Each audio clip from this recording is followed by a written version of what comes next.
Oh, we Well, I think we're live. So, hey, everybody, welcome to this week's episode of Pro Democracy Pod. We're very lucky to have Ben Norton in the house, or the Casa, since he's in Nicaragua. He's actually just like an hour or two ago published a new article. I got a chance to read through it really quickly. It's on the Gray Zone. It's called Debunking Myths About Nicaragua's 2021 elections under attack by USA, EU, and OAS. So it's a very, very timely that we have him on, because actually I'm a little bit angry because last week we had Richard Medhurst and Kevin Gostola to talk about the extradition hearings against Julian Assange, the appeal to the U.S. appeal to the non-extradition by the U.K. courts. And a day prior, Katie Halper had both of those guests on to talk about the same thing. Now, today we have Ben Norton, and I think yesterday Katie Halper had Ben on to talk about Nicaragua and the elections. So thank you, Katie. We appreciate it. Here's Ben's new article. We're going to be talking about this. We're going to have some more general questions about Nicaragua and, I guess, socialism in Latin America. So everybody go check out the Gray Zone after the stream if you want to read it. It's a very informative piece.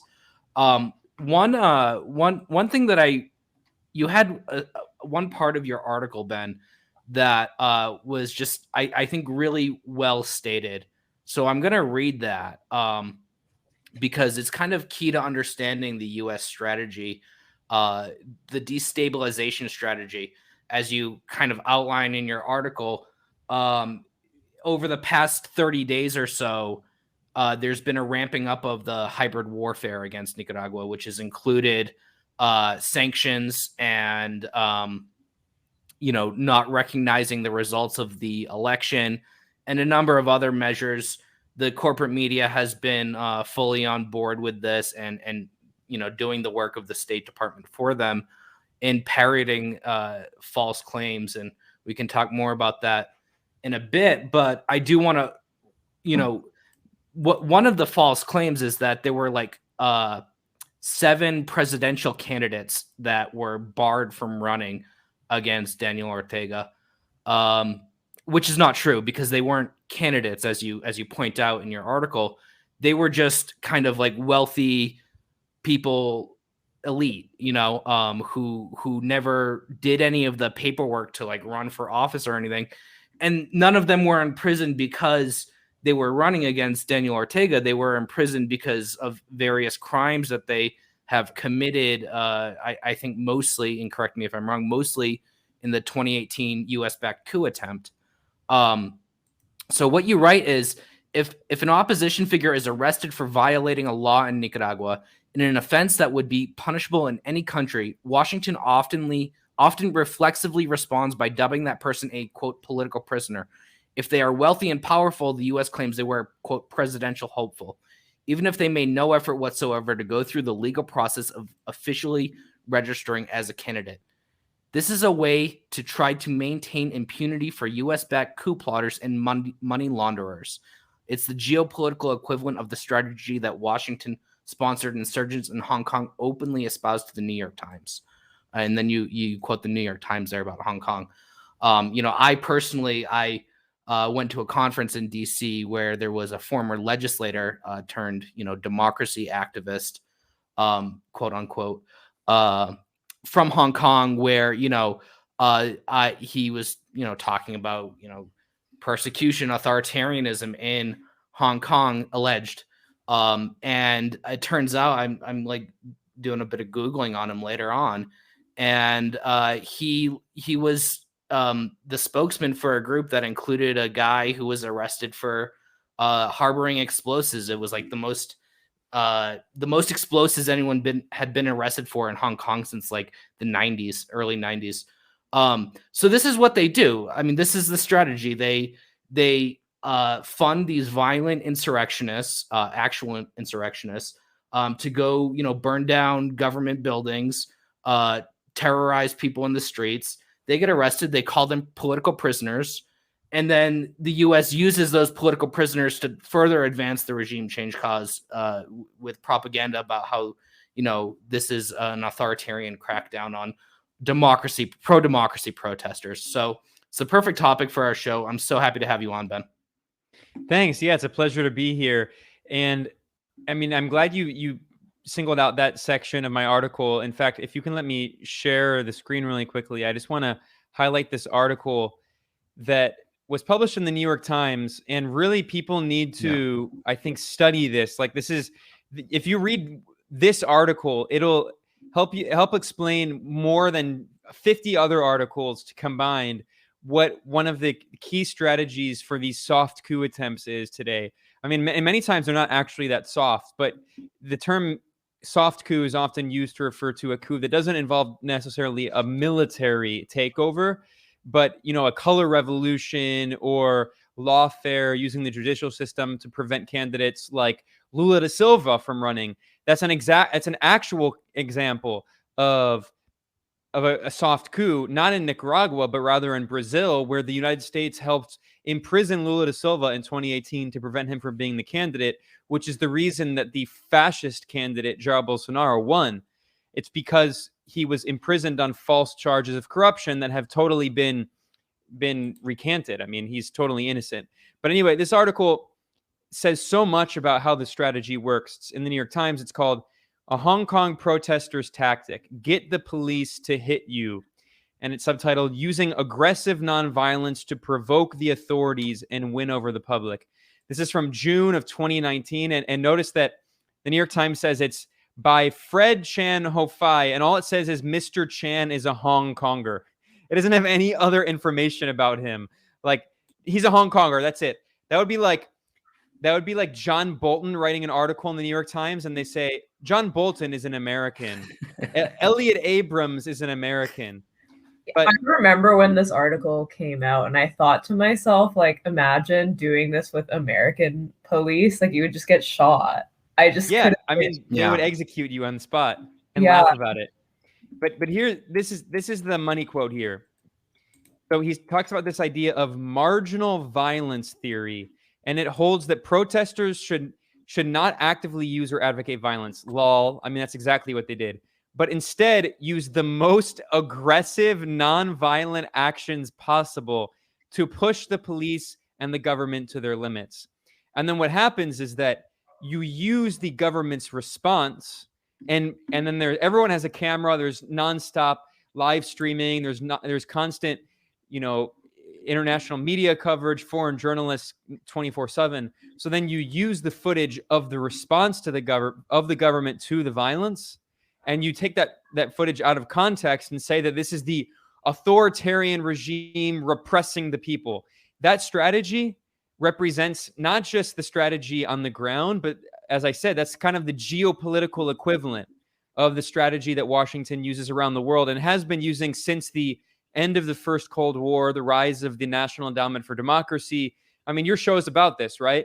The rise of like the democracy industry, the human rights industry. So instead of having like an old school style, full-on Pinochet military coup, I mean, we did see something similar in Bolivia, but the majority of coups these days are not that kind of old school military coup. Most of them are more sophisticated soft coups that involve a combination of like legal warfare through the judicial system, lawfare, economic warfare through sanctions causing an economic crisis. Then you delegitimize the electoral system, which they're trying to do in Nicaragua, which the U.S. and the EU refuse to recognize the government in Venezuela. They refuse to recognize the government in Belarus. So this is the new playbook for a coup. And what they did in Hong Kong is like the local version of that. But at the nation state level, Nicaragua is the exact same strategy, where what you do is you provoke the Nicaraguan government with extreme forms of meddling, with a violent coup attempt in 2018 in which hundreds of people were killed, with several rounds of sanctions that hurt the economy and caused economic problems and caused economic decline and the GDP to shrink. Then you try to isolate the country diplomatically, and you funnel the country, you funnel millions of dollars into the country, flooding opposition groups with millions of dollars to try to destabilize the government.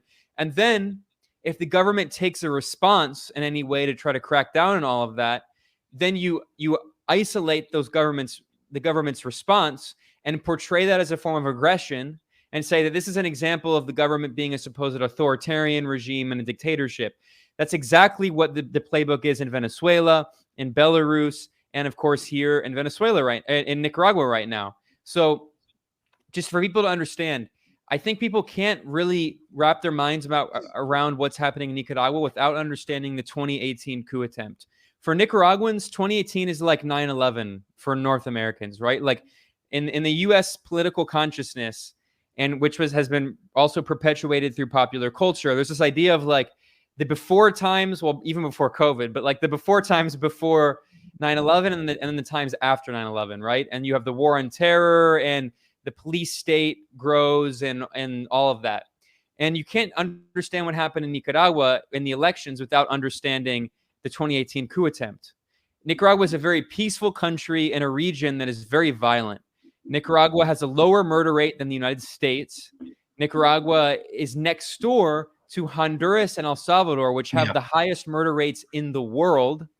And Nicaragua is also, not only is it a very peaceful country, but it is a country that has had a lot of political stability, whereas in 2009, the U.S. fell in Honduras. In El Salvador, there's been an economic crisis and a political crisis going on. So in 2018, you had years, over a decade of the Sandinistas coming back into power in 2007. So you had 11 years of stability, economic growth, free education, universal socialized healthcare. You had all these social programs to help people. You had a lot of public safety. Women definitely are much better treated in Nicaragua than other parts of the region. And then in 2018, out of nowhere, you had this extremely violent 3-month coup attempt. It wasn't just a week. It was 3 months of daily violence with several people killed per day. And what that did is it shocked a lot of people. And one, it actually ironically strengthened the Sandinistas. And it also radicalized the opposition to the degree that they became like mouth-foaming far-right Pinochet people. And you can see some of the responses. In fact, I'm going to get up a tweet here showing the kind of death threats and the other threats I get on Twitter from these fascists in Nicaragua. Like the right-wing opposition has been extremely radicalized in Nicaragua because the coup failed. And in this coup, roughly 300 people were killed, inconsistent, and some people say higher numbers, but they're totally fake. And people have done reports showing that, like Amnesty International and all these fake human rights groups, they published these lists of so-called deaths in the coup attempt and tried to blame the government. But some of the people who were killed in the coup attempt that were blamed by the government, that were blamed on the government, actually were people who died in like traffic accidents or just like other random deaths. So anyway, the point is that after this coup attempt, the Nicaraguan government took action against the coup plotters.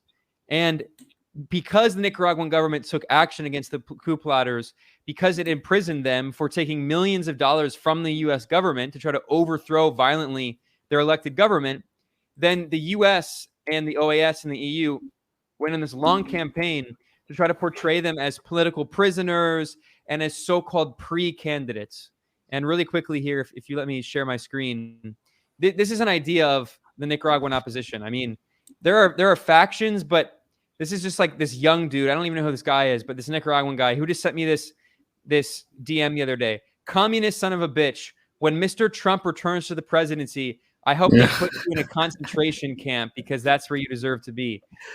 But I mean, I'm like a North American. Imagine if you're like a poor working class Sandinista and they don't give a single shit about your life, and they'll murder you and set your body on fire, which is what they did to a lot of Sandinistas. So these are the people the U.S. backed. And then when it failed in 2018, then you go to a series of other tactics, which is you impose sanctions with economic warfare. Then you try to delegitimize the government by saying that it should be kicked out of the OAS and what other organizations. which, I mean, good riddance. We can talk about the OAS anyway. They should leave. I mean, they're probably going to leave before they get kicked out. And then you do what you're doing now, and then the OAS, then the next phase. After the coup attempt fails, then you try coups by other means. And just as in Venezuela in 2017, there was another very similar violent coup attempt in Venezuela, which failed. So then after that failed, then they tried the whole thing with Juan Guaido and the sanctions and all of that. Similarly, in Belarus, they refused to recognize the government after the election, which even many critics of Lukashenko admit that he obviously won the election. Now, maybe he didn't win by the percentage as high as he said, but it's clear that Lukashenko has over 50% support and he won the election. But then they delegitimize the election, say he's a dictator, and then refuse to recognize the legitimacy of the Belarusian government, create a neoliberal regime in exile, and then impose sanctions. This is the playbook. And this is exactly what's happening in Nicaragua. And ever since the 2018 coup attempt, the opposition has gotten more and more desperate. And as the government has taken action to punish them for taking millions of dollars from the U.S. to try to violently overthrow the government, then the U.S. response has become more and more punitive. So the propaganda campaign is a direct response to that. The propaganda campaign in the media is part and parcel of the new form of political warfare and soft coups, right? Because you can't carry out all the sanctions and the delegitimization of the political system and the refusal to recognize the elections. You can't do all of that without preparing the fertile soil with months of fake news. And that's exactly what's happening in Nicaragua. And it's like the playbook, it's like the same tired playbook, and yet like it's people still think they can do it. I saw this like viral thing with Keith Olbermann, and I thought he was just like around to cry about vaccines or something. But he was like telling someone that he was being a whore for a dictator. He was telling Wyatt Reed, friend of the show, who was a journalist who was here in Nicaragua. I mean, I saw him at the voting poll, like the voting centers, and that's where they do democracy. Yeah. And so Wyatt Reed was just reporting on the election and criticizing corporate media propaganda and New York Times fake news about the election and saying that I'm here in Nicaragua. This is what I've seen. So Keith Olbermann, after slamming his fist on the desk and yelling at his computer, he tweeted out, "You're a whore for a dictator." And it's it just feels like such a tired tactic at this point, because it's just something you hear all the time now. If you're critical of if you're remotely critical of US media narratives, which common sense should direct us to be, it's just now all of a sudden it's just like, it's almost like a knee-jerk reaction from them to just throw that accusation out. And the consequences, like, you never really get to have a real conversation about what's going on. Yeah, and actually, speaking of that Keith Olbermann tweet, a lot of people criticized him and said, what is it like being a whore for like the war machine, and like what is it like being a whore for the American ruling class? And I'm trying to find this tweet here, but Danny Haifong, he was actually suspended from Twitter for, well, not suspended permanently, but his account was restricted for 12 hours. Here we go. If you can let me share my screen here, I'll get this tweet up. So Keith Olbermann, a multimillionaire who signed like a $30 million contract with MSNBC-IA, he called Wyatt a whore for a dictator. And so Danny Haifong responded saying, what is it like to get that ratio, because you're a whore for the American oligarchy? And he was suspended for 12 hours and had to delete his tweet. So, I mean, it just shows the incredible double standard of these social media corporations. And actually, really quickly, while I'm on the subject of these social media corporations just censoring people criticizing the powerful, I want to highlight another thing that happened exactly 7 days before the election here in Nicaragua, which just shows like how blatant the election meddling is. If you can let me share my screen. So this is an article I wrote November 2nd. This happened on around midnight on Halloween and like November 1st, that Facebook did a coordinated purge on Facebook and Instagram of over 1,000 major Sandinista activists, journalists, and media outlets in Nicaragua. A lot of major people who are pro-Sandinista voices on Facebook and Instagram. And then also Twitter purged the same people. And then YouTube followed up by erasing 82 Sandinista media channels on YouTube. And in response, so the day that they were purged, these Sandinistas, they went to Twitter, because at first they were only purged from Facebook and Instagram. So they went to Twitter and they started posting videos. And I know these people. Like you can see here, these are like videos with some of these Sandinista activists. I know who they are. Some of them are like friends of mine, or just like people I just know in person. And so they started posting videos on Twitter. And in response, Twitter took down their accounts as well. Like, so it's just like erasing the existence of these people. And as I pointed out in this article as well, the guy who wrote this bogus report, Ben Nimmo, is a former NATO press officer. In the Facebook report, he admits they took down authentic accounts in addition to inauthentic accounts. They called them all bots, but then they admit that some of them are authentic accounts. So it's like, it's clear political censorship. And this guy, Ben Nimmo, before he became the head of like intelligence at Facebook, he worked for this group Graphica, which is funded by DARPA and the Pentagon. And then he also works alongside this guy. You can see here in these tweets. Here, I'll get at this other tweet really quickly. It just shows how much Facebook has totally merged with the U.S. government. So here, if you let me share my screen, these tweets show this guy was cheering on the Facebook purge of Sandinistas, again, 7 days before the elections in Nicaragua. And here, this guy is the former director of intelligence at the White House National Security Council.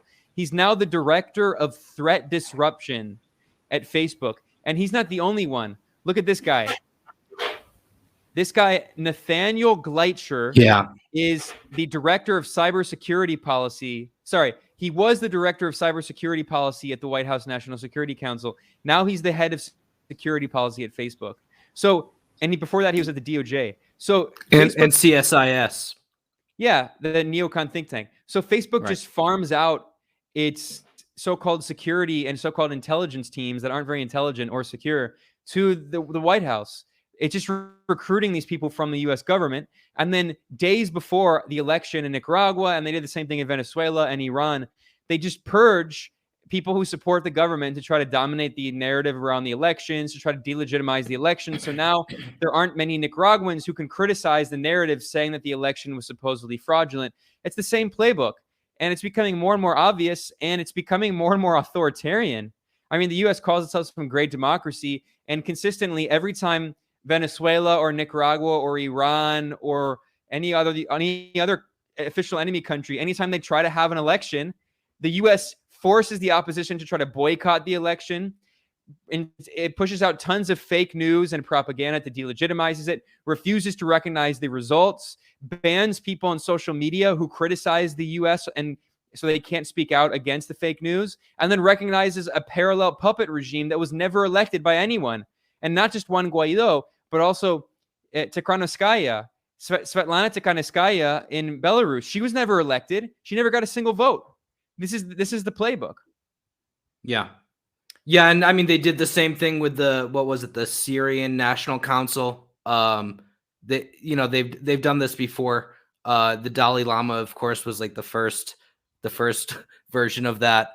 Before you could say Chiang Kai-shek was the first. Right. Taiwan. Really quick, I want to apologize to our Rockfin viewers. We started a few minutes late, so if you want to catch the beginning of the stream, either wait till the end and just go back. I don't know whose idea it was to give me a podcast. I'm really bad at this. But you can just, rewind to the beginning if you want to catch that later on or now and catch up if you're just joining. I'm glad that you brought up these like kind of fake presidents because you talk about the Nicaraguan version who's like an oligarch heiress, Cristiana Chamorro. Now with Venezuela, they at least had like they at least tried to like legally finesse his legitimacy, Juan Guaido's. He was the president of the National Assembly. They said the country was in crisis, and therefore the Constitution permitted Juan Guaido to become the president.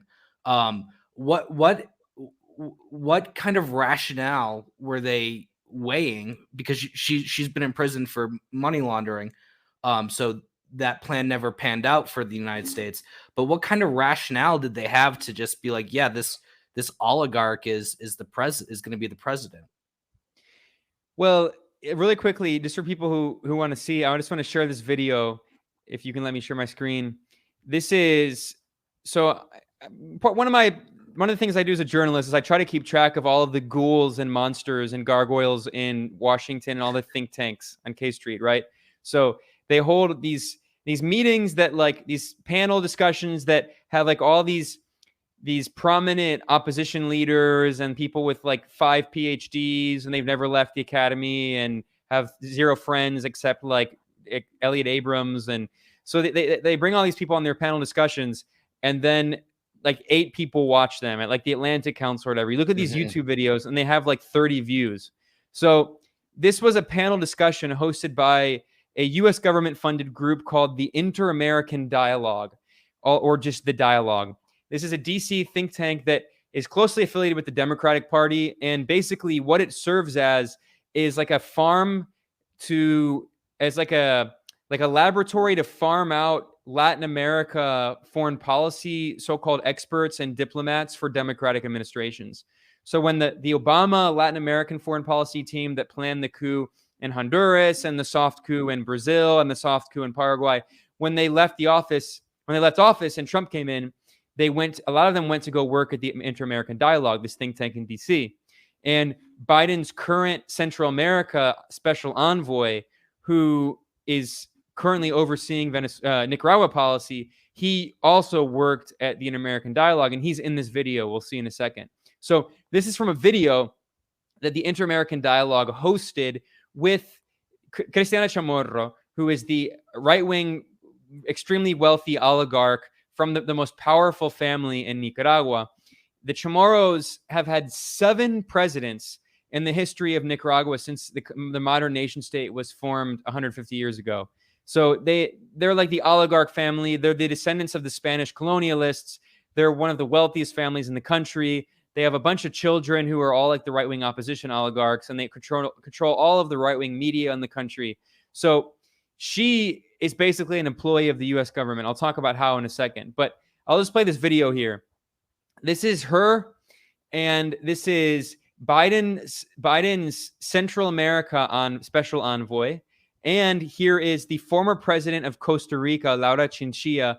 And here is a former top minister in a right-wing Guatemalan government, all saying half jokingly, but also obviously that they would recognize Chamorro as so-called interim president like Juan Guaido. Here's the video.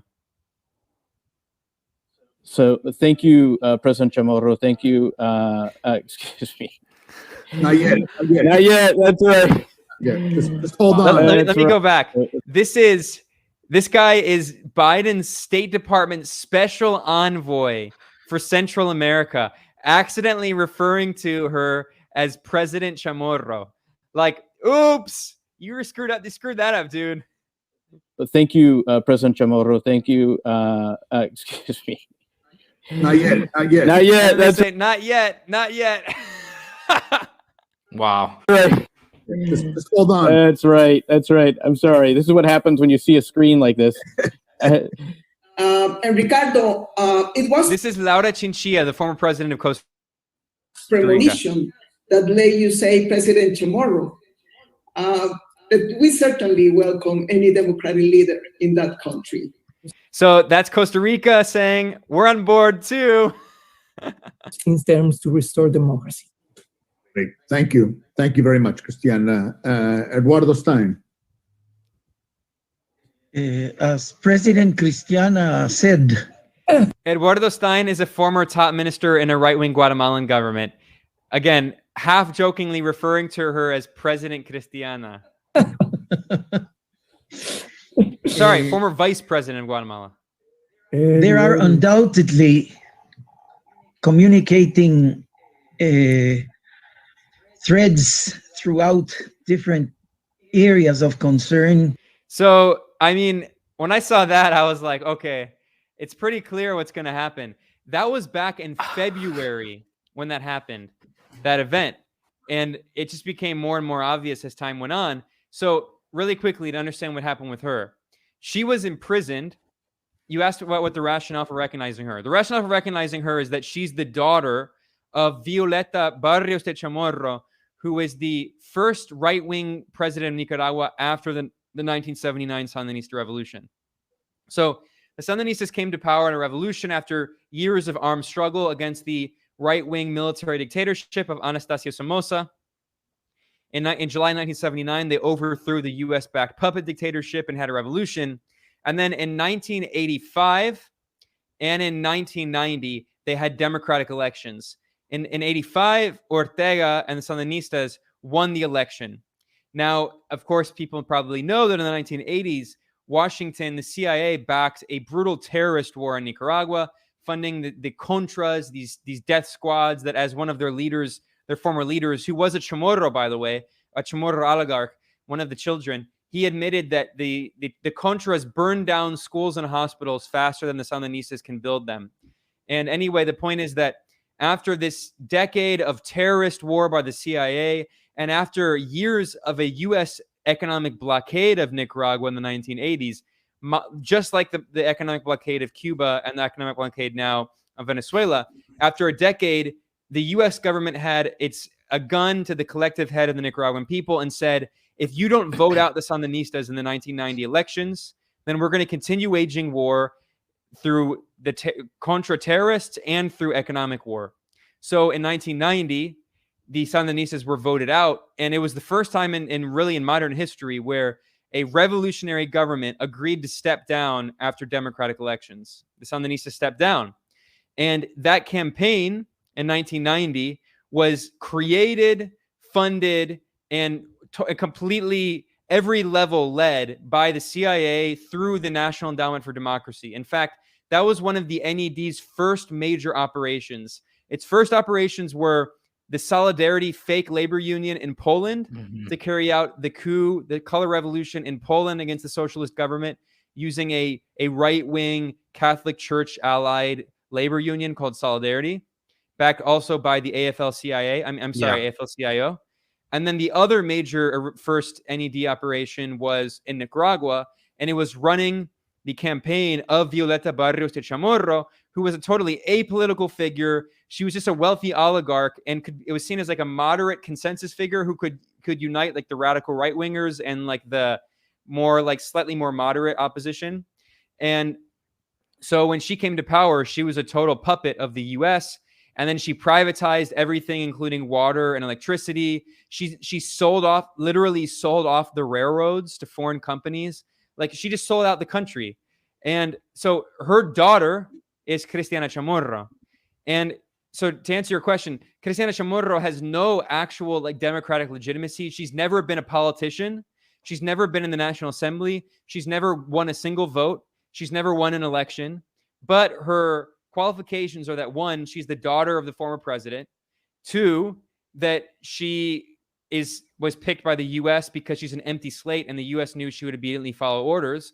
And three, because she has two jobs, which are sinecures. She doesn't do anything in those jobs. And those are both jobs which are basically funded by the U.S. government. One is that she is the vice president of the major right-wing newspaper La Prensa, which is funded by the NED, and which also in the 80s was backed by the CIA. And the CIA used La Prensa, not only funded it, but used it to spread fake news against the Sandinistas, claiming falsely that the Sandinistas killed civilians and all this nonsense. So La Prensa is a longtime CIA front funded today by the NED, and it's led by the Chamorro family. It's owned by the Chamorro family, and she's like the vice president, which means nothing. And then her other so-called qualification is that she is the president, was the president until early this year, of this foundation called the Chamorro Foundation, which was founded by her mom when she left office. And the Chamorro Foundation is the main recipient of CIA money in Nicaragua, as a pass-through, they call it. So the Chamorro Foundation has received millions and tens of millions of dollars from the NED and USAID, and then uses that money to send it to other right-wing opposition groups in Nicaragua. And the reason that she was arrested for money laundering is because, the last thing I'll say here, and I'll pitch it back to you, now this is a long answer, but last year in 2020, the democratically elected National Assembly in Nicaragua passed a law that is a foreign agents law, which is basically almost identical to the FARA law in the US, the Foreign Agents Registration Act, which is over 80 years old. It goes back to around the time of World War II.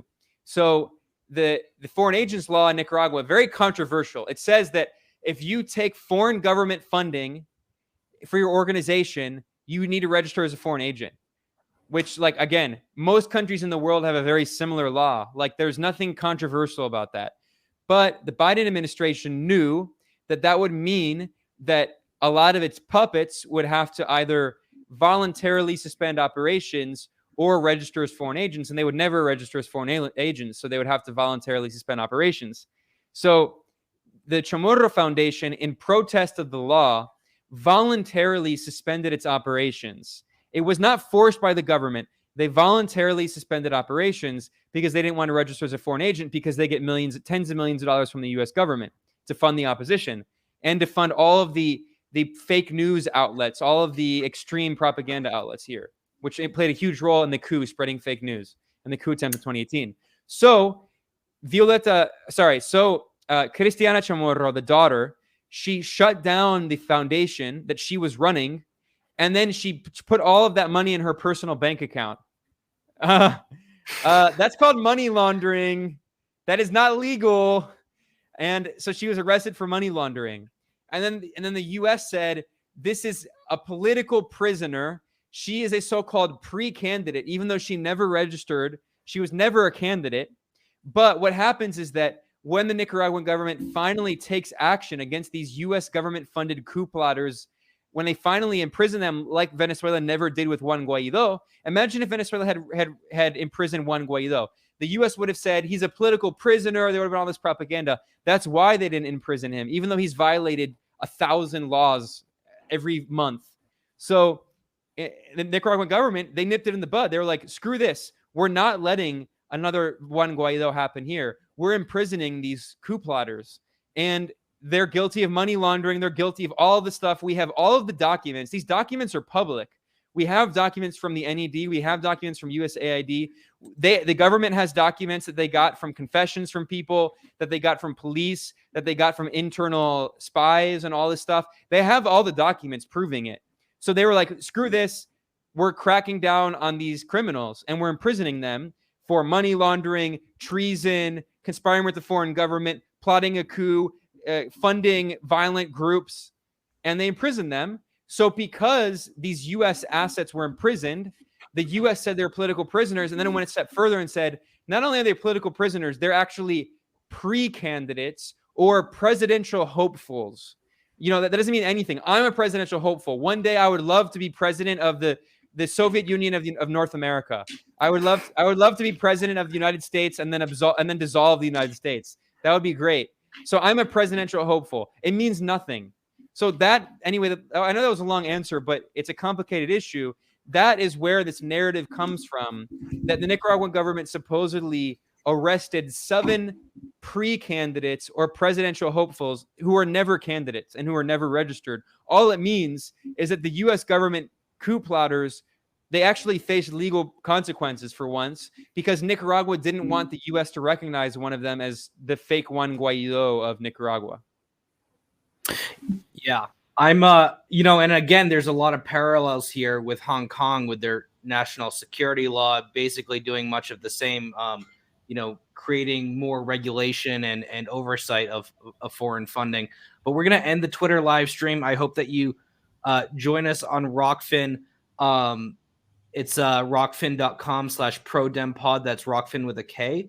Hope to see you over there. I'm glad you mentioned, Ben, the Atlantic Council's live stream and how it has like 8 views on YouTube.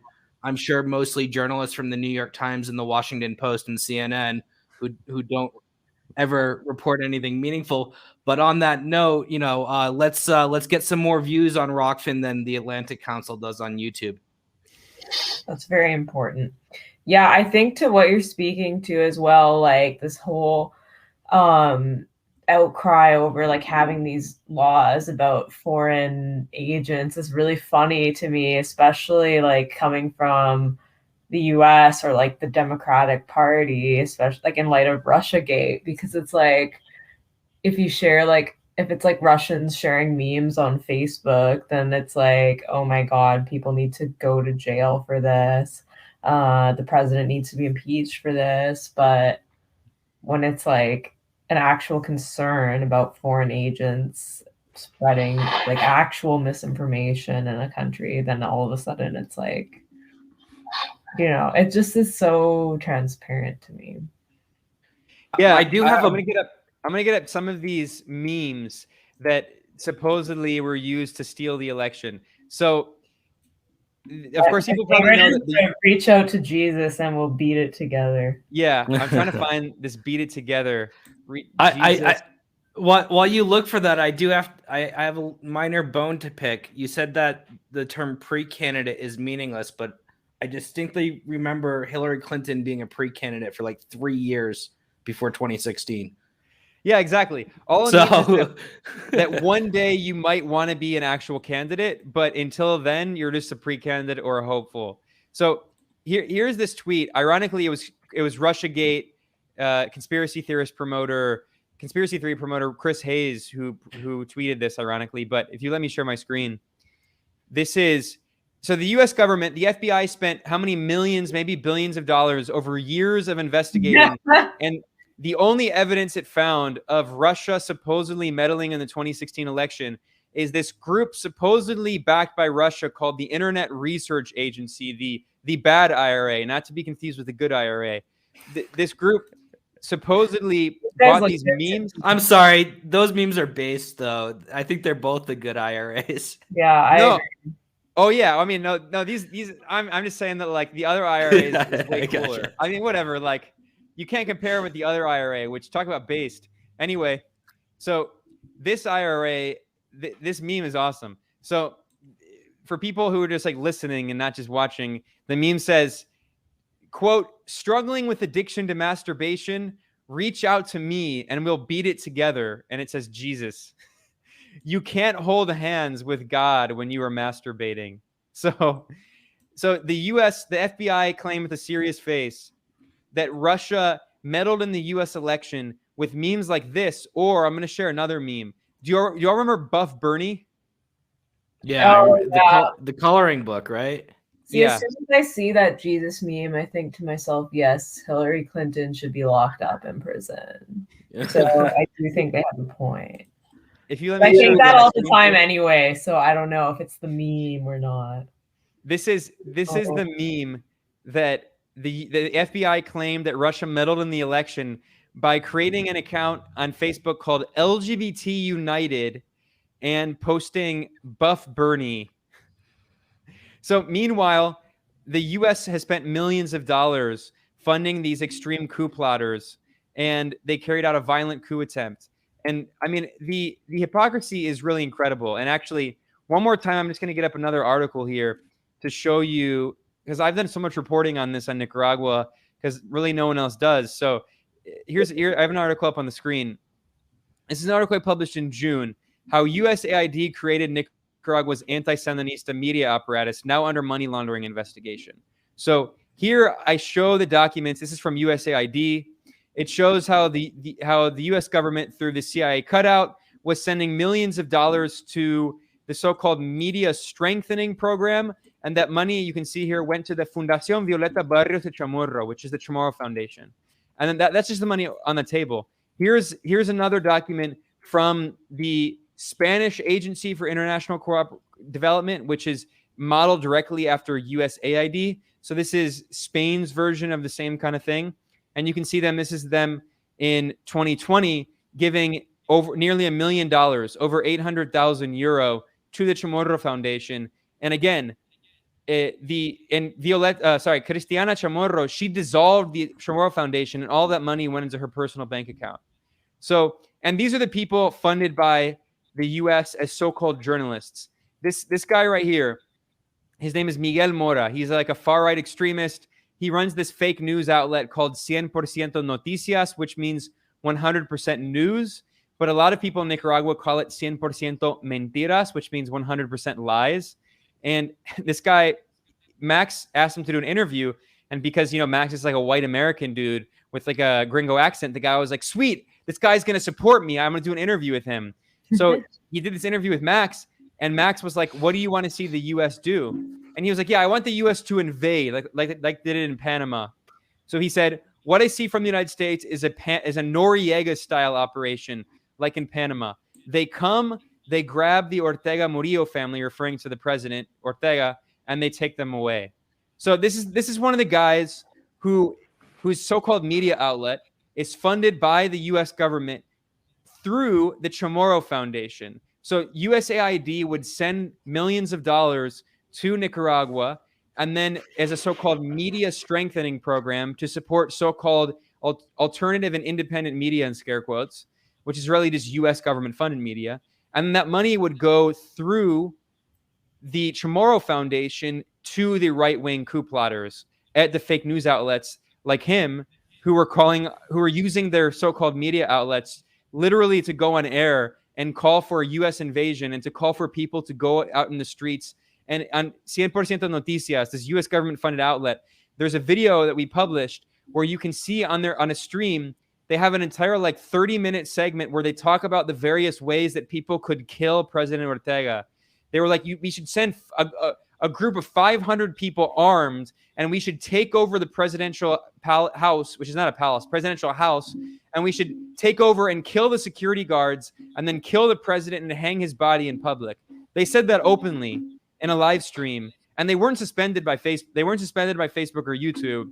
And this is a U.S. government-funded so-called independent media outlet in Nicaragua. But Brandon should make everyone go insane, get arrested on terrorism charge. Well, it's such a revealing. It's such a revealing. Oh, go ahead, Brandon. I feel. You're gonna get us suspended from Rockfin. No, it's just such a revealing dynamic where what the U.S. is doing is 300 times worse than what Russia was accused of doing. On one hand, you have Russia accused of attempting to influence an election, right? Using pancake recipes and retweets of Joyanne Reid. And then on the other hand, because if you go through the database of supposed tweets from Russian bot accounts, that's what you see. That's the kind of shit you see. And then on the other hand, you have USAID and NED not even trying to influence an election, but trying to overthrow the government. And that's fine by Facebook standards. That's fine by the media standards. The only ones with any kind of issues with it are the people of Nicaragua, who overwhelmingly support the government, and fortunately, journalists like Ben Norton, who, what a great service to our knowledge you've been providing, on the machinations of U.S. policy in Nicaragua. So I want to ask, what does Nicaraguan socialism look like? Because you live there, you've been living there for maybe a year and a half, if I'm guessing correctly. Yeah, almost 2 years in a few weeks. Yeah. So what does socialism look like there from your experience?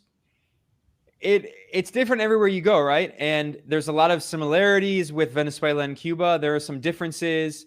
I've never been to China. I've never been to Vietnam, but there's similarities and differences. I mean, it sounds like a college essay. There's a land of contrast with similarities and differences. But let's talk about the most important things.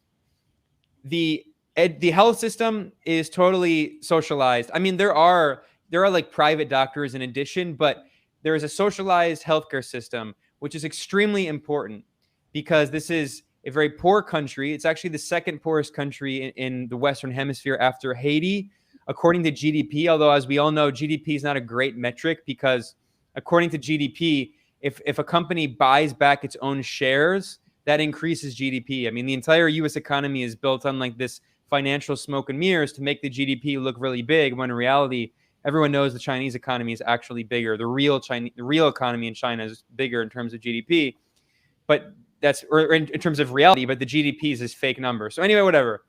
According to GDP, Nicaragua is the second poorest country in the Western Hemisphere, but it has one of the best healthcare systems.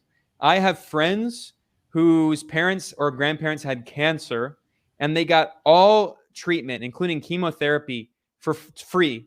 They didn't pay a single cent, which is incredible. I mean, think about it in the US. One of the most common cause of bankruptcy for a household in the US is medical debt. And the most common cause of medical debt bankruptcy is cancer. So meanwhile, that's in like one of the richest countries on earth. Meanwhile, in the global south, in a poor country in Nicaragua, people can get all levels of treatment, including cancer, for free. So that's extremely important. And that's something that only came into effect after the Sandinistas returned to power through democratic elections. In the 2006 elections, and they came to power in 2007, President Ortega promised, as part of his campaign, he promised that like within the first few months, that he would create a universal healthcare system and a free education system. And that's exactly what he did. The free higher education system is also extremely important, because when the Sandinistas, when they lost power in 1990 until 2007, there was a 17-year period there of neoliberal rule, of 3 different right-wing puppet governments basically ruled by the US. They were extremely corrupt. I mentioned they sold off everything. They privatized water. They sold off the electrical company to a Spanish. They sold off the electrical utility to a Spanish company, which, I mean, like, okay, so in the 1500s, Spain colonized Latin America, and then in the 1990s and 2000s, the neoliberals sold off the electrical grid in Nicaragua to a Spanish company. I mean, it's basically the same thing, right?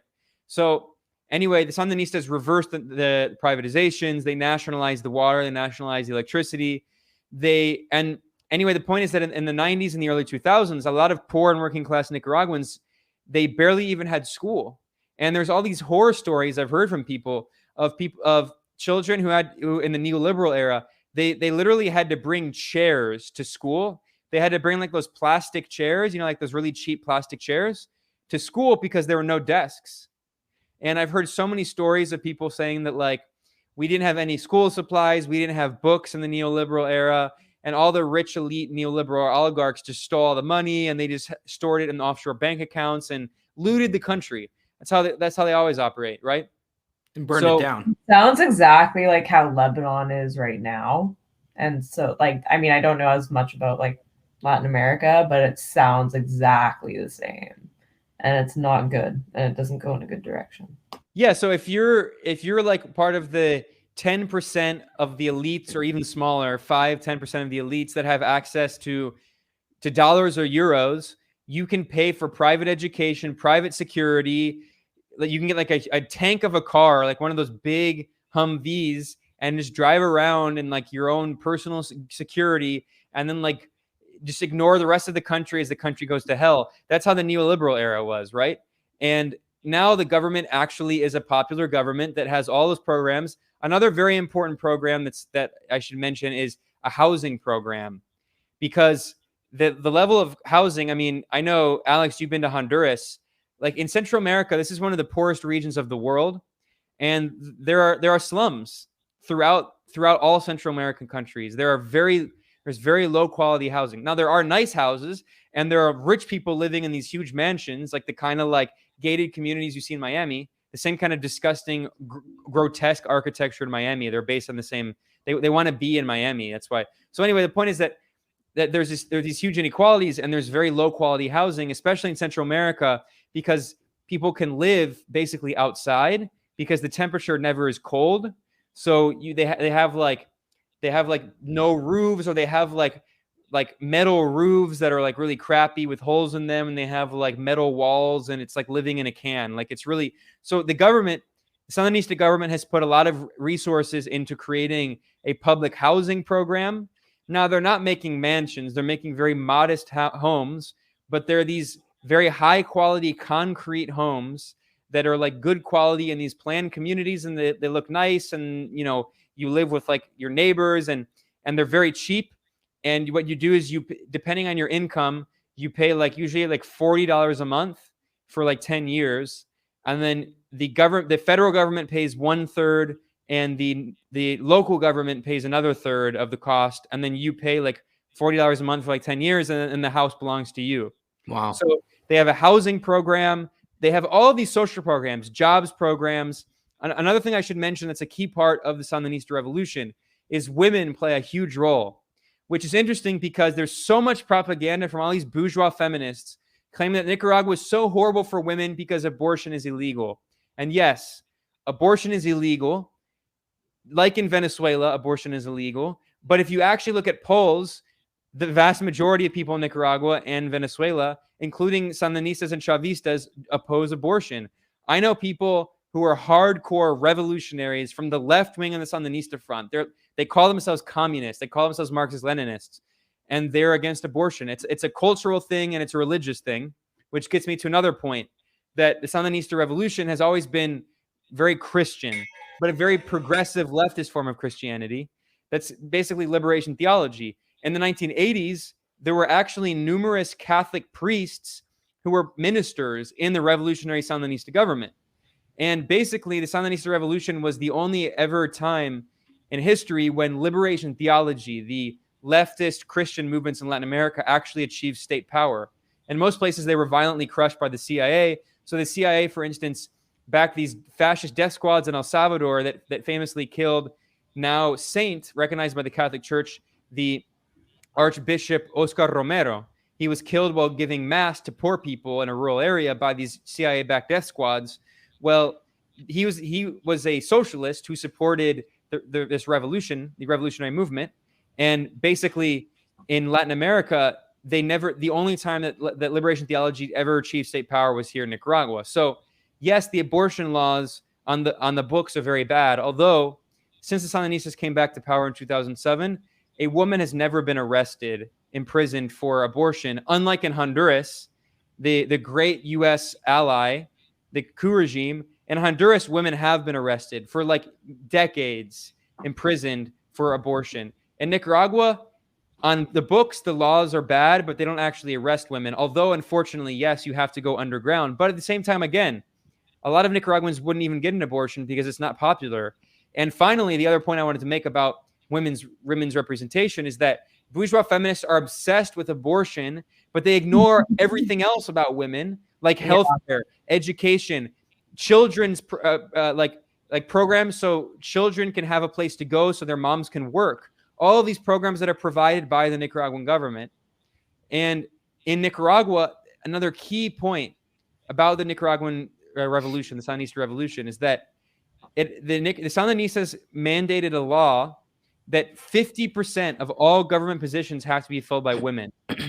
And this is a policy that some left-wing parties around the world have been implementing more and more, of having like co-chairs. They have a man and a woman co-chair. And that's exactly what they do in the Sandinista front. They have a man and a woman co-chair for different positions. And in the government, the cabinet has to be half men and half women. And the government positions have to be half men and half women. And they actually implement this policy. On November 7th elections, all of the candidates from all of the parties, because it wasn't just presidential candidates, it was also candidates for the National Assembly, the deputies, the lawmakers, and all of the parties' candidates, because you don't vote for candidates, you vote for the party, right? So it's kind of like a parliamentary system in that way, although it's still a presidential system, so it's a little complicated. But anyway, there were 90 members of the National Assembly up for election on November 7th, and for every party, they had 90 candidates, and 45 candidates had to be women, and 45 had to be men. And because of the policies in Nicaragua, it has according to the World Economic Forum, like the heart of neoliberalism, they admitted that Nicaragua has the 5th highest rate of gender equality in the world and the highest in Latin America. It's up there with like the Scandinavian countries. So there's this bourgeois idea that the only form of feminism is abortion, when in reality, like, women in Nicaragua are very empowered compared to other parts of Latin America. It's not to say that like it's free of machismo, but you ask what Nicaraguan socialism is. I mean, it's all of those policies. And there still is private ownership of parts of the economy, of course, but all of that. And then finally, land reform, giving land to the peasants and taking land away from the big monopolies. Those are all the key elements of the Sandinista revolution. Well, I have to say with the abortion thing, because this is something I've written a lot about and covered. I totally agree with you about this, with the Western feminists in particular. I think, one thing that people kind of neglect to understand is that abortion bans really impact people in poverty the most. And so the way to deal with abortion is to deal with poverty. It's not to just like give unfettered access to abortion.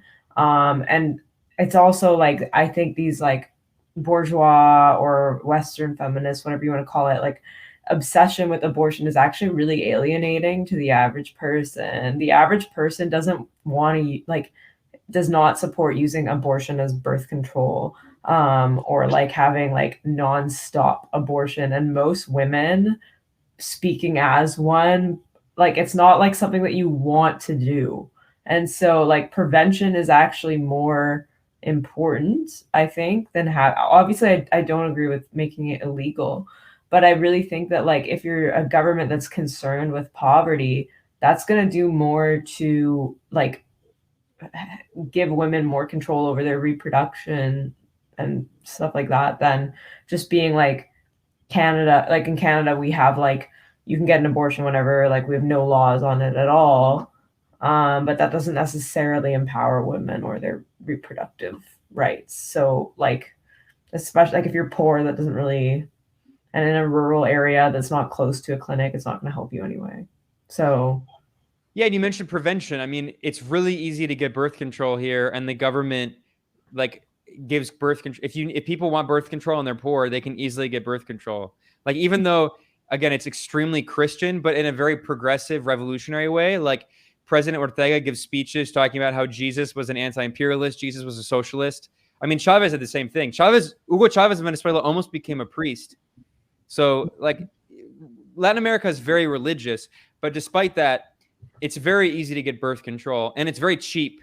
In fact, a lot of women, what's interesting is I've never seen this in the global north, but in Latin America, especially here, it's very common for women to get monthly shots instead of like daily pills.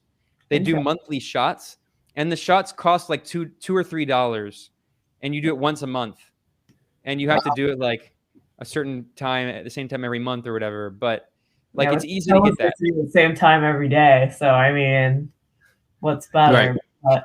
But yeah, I totally think like, I don't know. I think that the abortion discourse here is awful in general, and when you're applying it, especially to like imperialism, it gets even worse. So it's like your own country is criminalizing restriction to abortion. Like, why don't you go deal with that like first?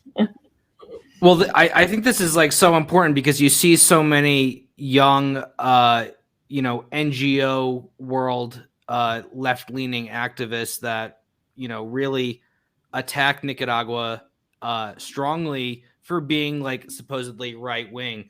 But when you compare it to, I mean, as Ben was just explaining, the participation of women in politics, and you compare that to the violence against women in the rest of the region, I mean, El Salvador, I haven't been there, but it's awful for women. Honduras, my translator, when I went, 6 months prior, she had been kidnapped just for being a young woman. In Mexico, I mean, just in the north of Mexico, they do Halloween as well as Day of the Dead because they're right next to each other, and it's very influenced by American culture in the north. And there was a town that had a festival just like this past week where they had like a prop of a body in a trash bag, and it was supposed to be a woman, and they wrote under it, "You deserve this because you're a whore," in the public square, for this festival. So that just, I mean, rape is out of control. Violence against women is out of control in the region. It's devastating. And then you see these, people attack Nicaragua, where, it's like 50% participation by women in politics. It's mind blowing, and you don't see them direct any of that energy. You don't see any of the like liberal left or like activist left attacking Honduras or El Salvador or Mexico. Well, you do see it now that AMLO's president. But before you didn't really see that so much. I mean, there was Ayotzinapa, which was a big issue for a lot of U.S. leftists. But the violence against women is an issue that's not. It's only an issue when it's in a socialist state, you know.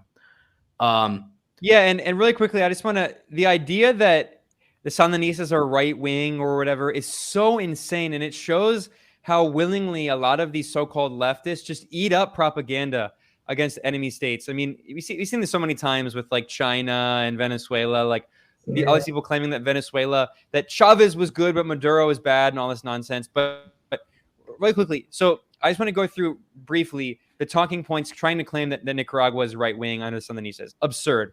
One is the abortion thing. We just talked about that. Two is the claim that supposedly that the Sandinista government made some kind of alliance with the Catholic Church. People outside, you constantly hear this claim in like NACLA and all these fake left outlets outside of Nicaragua. They constantly say Ortega made an alliance with the Catholic Church. That is insane. If you told that to people in Nicaragua, even the right-wing opposition would say that you're out of your mind. Look at this. Here is Mike Pence. If you let me share my screen. Right. Here is Mike Pence. He constantly said this. If people actually followed U.S. policy in Nicaragua, they constantly criticized Nicaragua for supposedly attacking the Catholic Church. Here's Mike Pence. And in Nicaragua,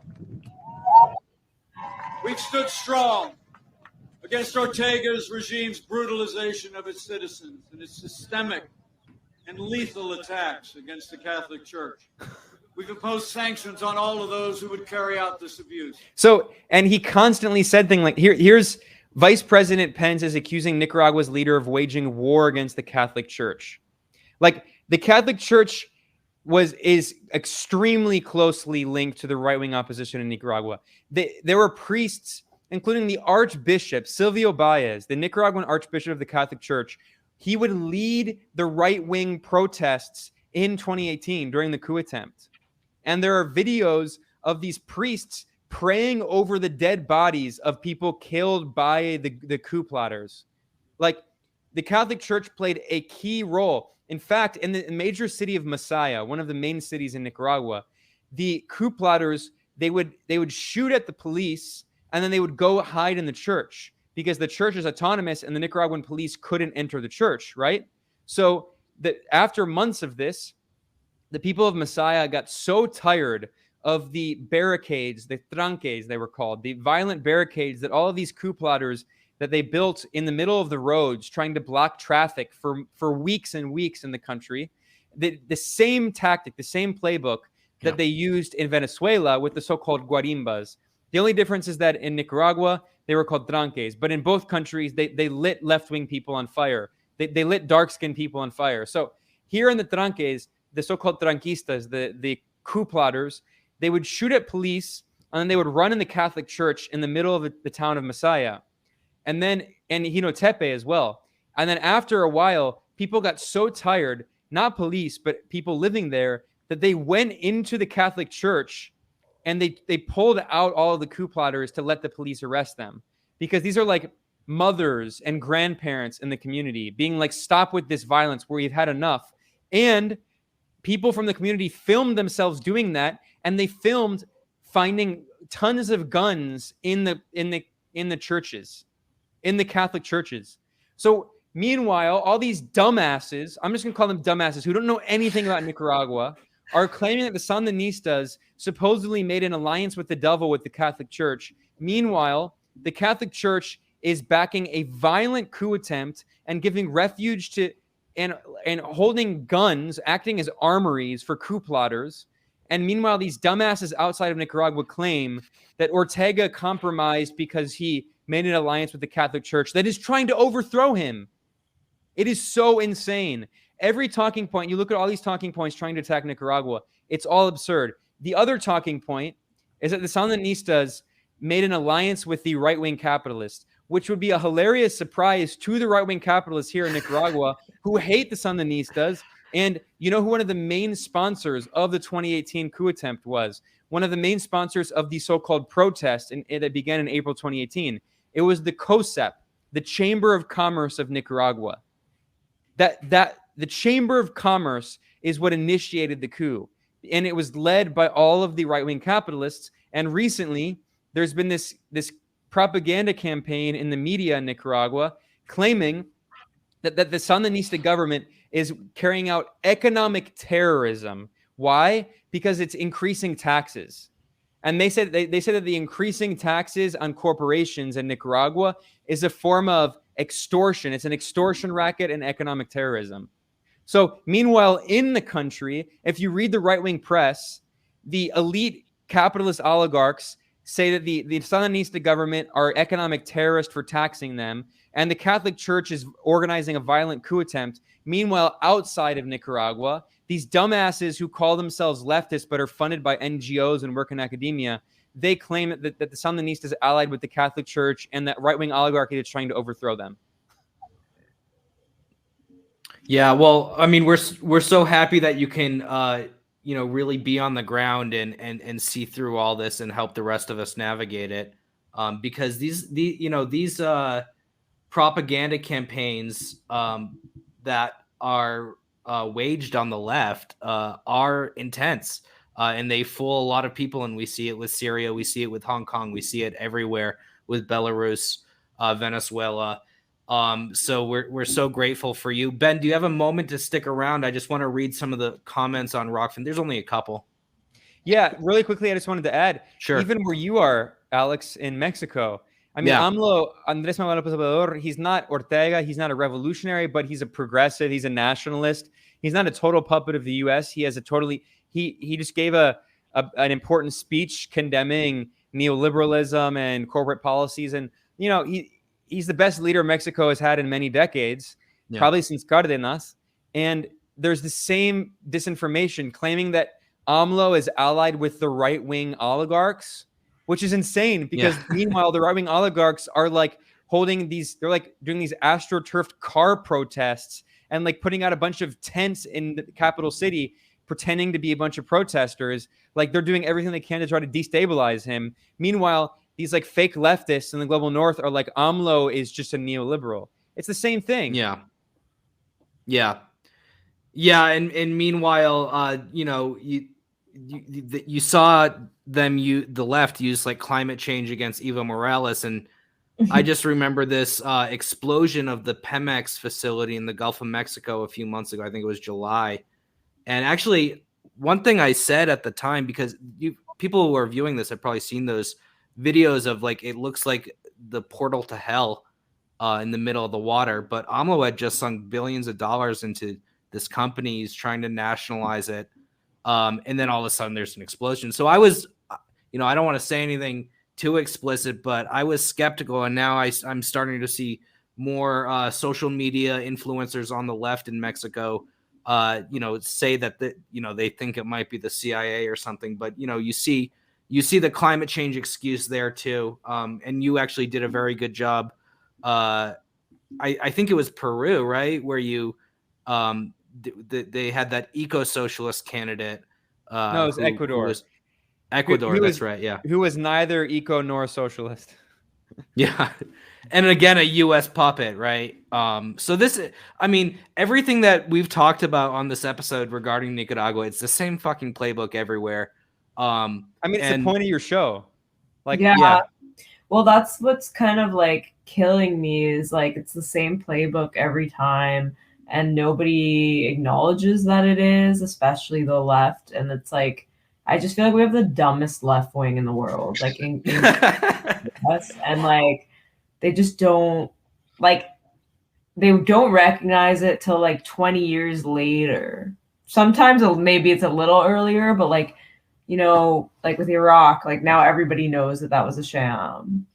Like, when is that going to happen with Syria in 20 years? I don't know. Like, it's just so tiring. Yeah, like, here's an example. I think Syria will be 30, 40. Well, here's an example. Go ahead, Ben. The Nicaraguan government, there were over 230 international observers in Nicaragua for the elections from 27 countries. But there was all this fake news claiming that there weren't any foreign observers. And there was all this fake news claiming that foreign journalists were barred. That's not true. There were over 30 credentialed foreign journalists. Now, it's true that this propagandist from the New York Times was barred, named Anatoly Kurmanayev. And we actually, our friend Alan McLeod did a really good article with us at the Gray Zone, in which he interviewed this guy, Anatoly Kurmanayev, when he was at Bloomberg. And this guy is he's the New York Times Latin America correspondent. He was in Venezuela before, and he was working with Bloomberg and just doing insane fake news. He did like this insane fake story claiming that a box of condoms in Venezuela costs $400, a total fake story. And in order to do that, he used like the fake exchange rate and not the black market exchange. It's this whole complicated thing, but it was total fake news. So in this dollar today one, right? No. Well, instead of using dollar today, he used like the official exchange rate, but it's not the real exchange rate. It's complicated. Anyway, whatever. The point is that it was fake news and it was blatant propaganda. And in this interview that this guy, this current New York Times reporter, did back then with Alan McLeod, he called himself a mercenary. And he said, yeah, well, we're just mercenaries. We just do these stories. We do sexy tricks, he said. We're mercenaries to get people to click on them, to get people to... So this guy is not a journalist. And of course, the New York Times hired him to do reporting on Venezuela and then now Nicaragua. And the New York Times sent him to Nicaragua, and he was rejected entry. Ortega actually, he didn't mention him by name, but in a speech that he gave after the election, Ortega gave this badass speech. It was talking about based, and in which he said, and then he said, the foreign corporate media outlets that all just print fake news and lies. He said, we didn't let them in because they're agents of the CIA. But here we had real independent journalists, not those CIA agents. So like, yeah, it was like the left forum down there or something even better than the left forum, like a better version of it down there this week. Well, I mean, but there are also other like international journalists that aren't just leftists. They have like people. They had 27 countries. But like the thing is like the left in Latin America, they know they're not dumb. They're like, yeah, the New York Times is a CIA propaganda outlet. Like there's nothing. Meanwhile, like there's so many people on like the respectable social democratic left in the US and Canada. Well, they're like, but the New York Times said this. Oh, but the New York Times. In Latin America, they're like, nah, fuck the New York Times. It's the CIA. Like that's to me, that's such a huge difference between like people in the US and Canada. A lot of the left, they're desperate for respectability. Talk about respectability politics. They're so desperate to be respected by liberals. They want to be taken seriously by liberals.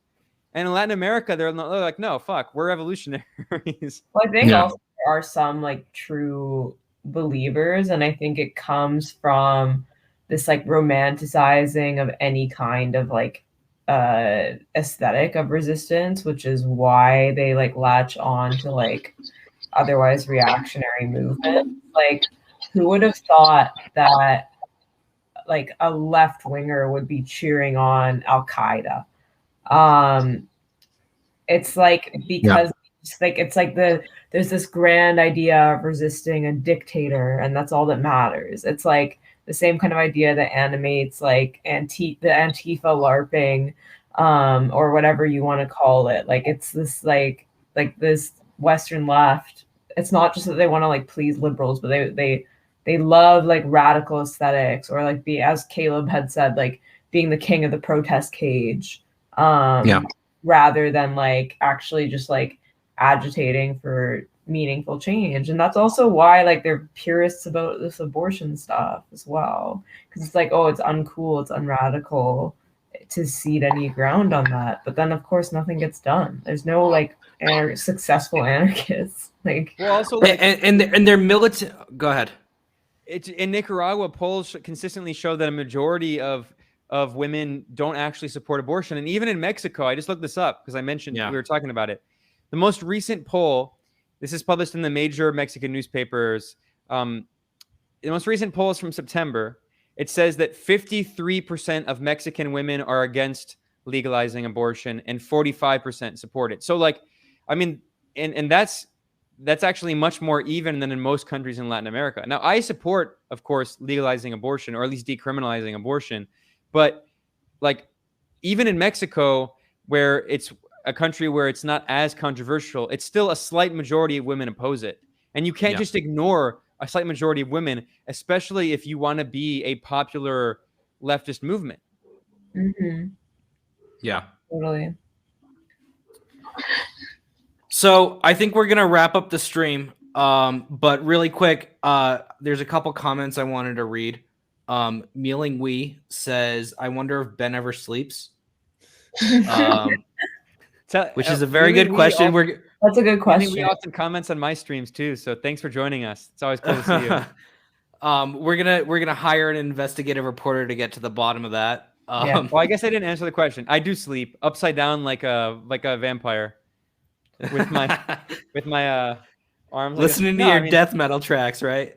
Yeah. In all honestly, though, I'm a huge proselytizer for sleep, consistent sleep. I sleep very consistently. Also, my girlfriend works at an office, so like I have to be up at the same time every morning, but I get up with her even though I work at home. So I go to bed at the exact same hour every night, and I wake on weekdays, and I wake up at the same hour, and it helps me really be much more productive. See, this is why Ben is so much more successful than me, because I'm up to like 4 or 5 in the morning. Yeah, 4 or 5 a.m. and I was never very productive. Well, less productive at least.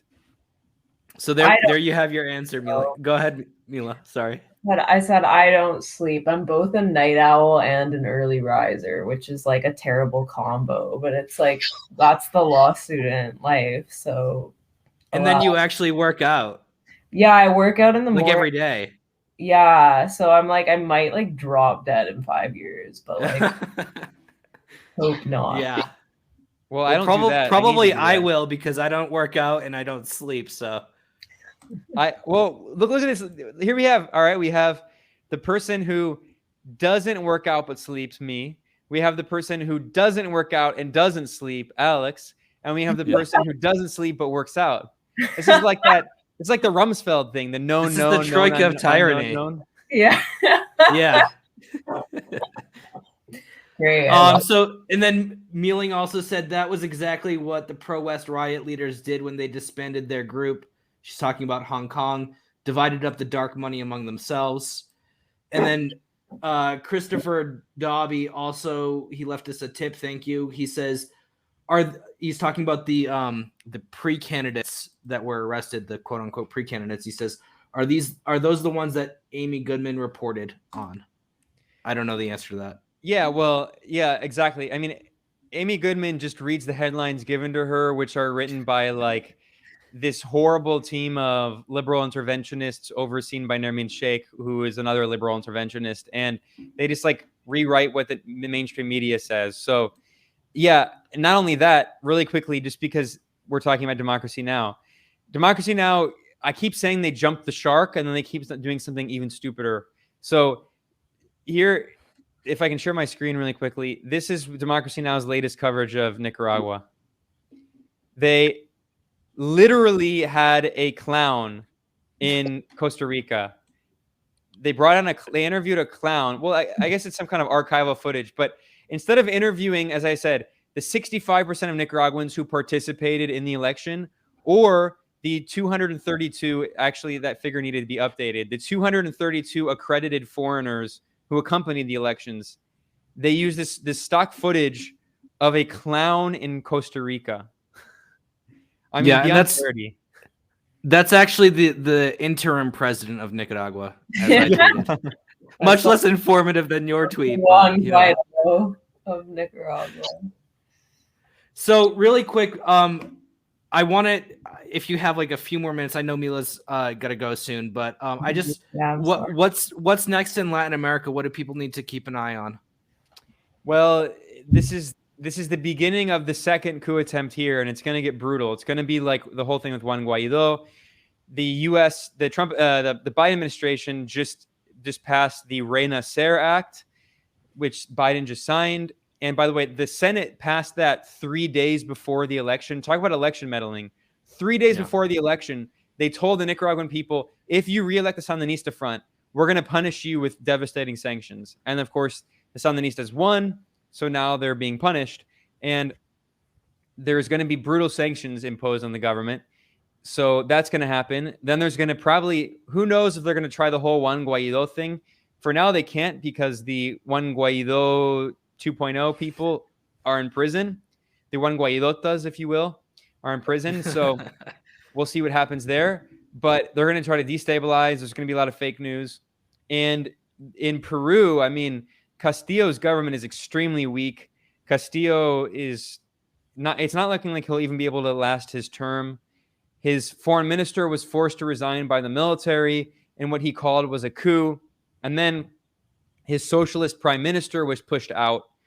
And now the foreign ministry of Peru is basically run by the military. I mean, Peru is not looking good.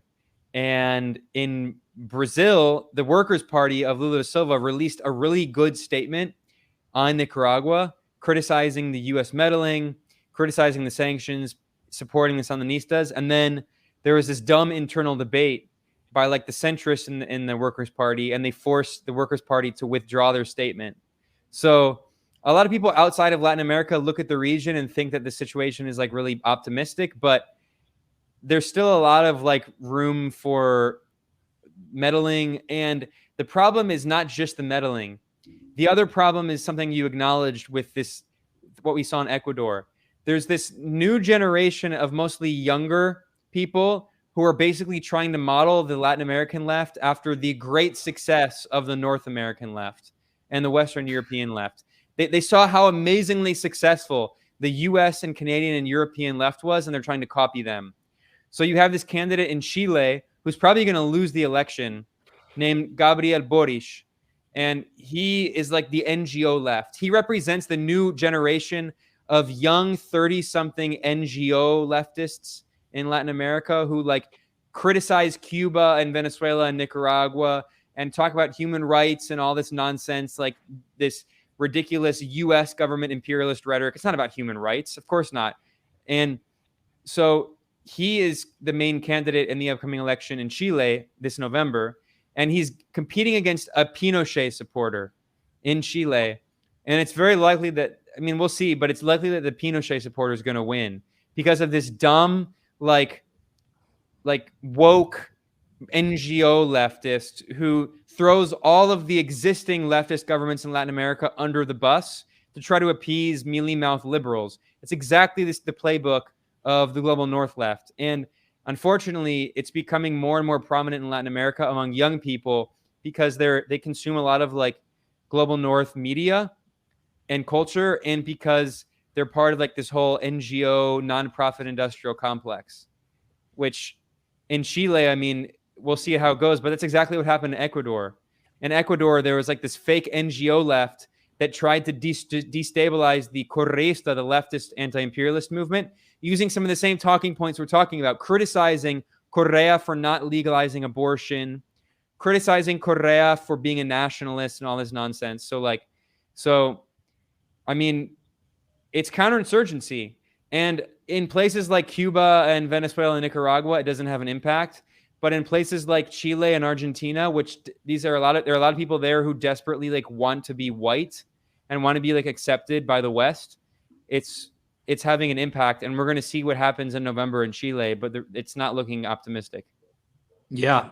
And I know Honduras has their elections on the 28th of this month. Which I'm optimistic about those. Are you? That's good to hear. I haven't been following as closely as I would like to. We have, what's her name? Xiomara Castro. The wife of the left-leaning former president who was ousted in a U.S.-backed coup in 2009 under the Obama administration. I actually interviewed her. She's a real leader, very charismatic person, and I think more popular than her husband for Hondurans. And then the United States, I think it's November 18th, USAID is backing more protests in Cuba. So those are also things to keep an eye on. Follow Ben Norton on Twitter at Benjamin Norton for really great investigative reporting and analysis on Latin America and other regions. But lately, I think mostly you've been focusing on Latin America. And check out his work on the Gray Zone. Thank you, everyone, for joining us today. We hope that you learned something, and we hope to see you next week.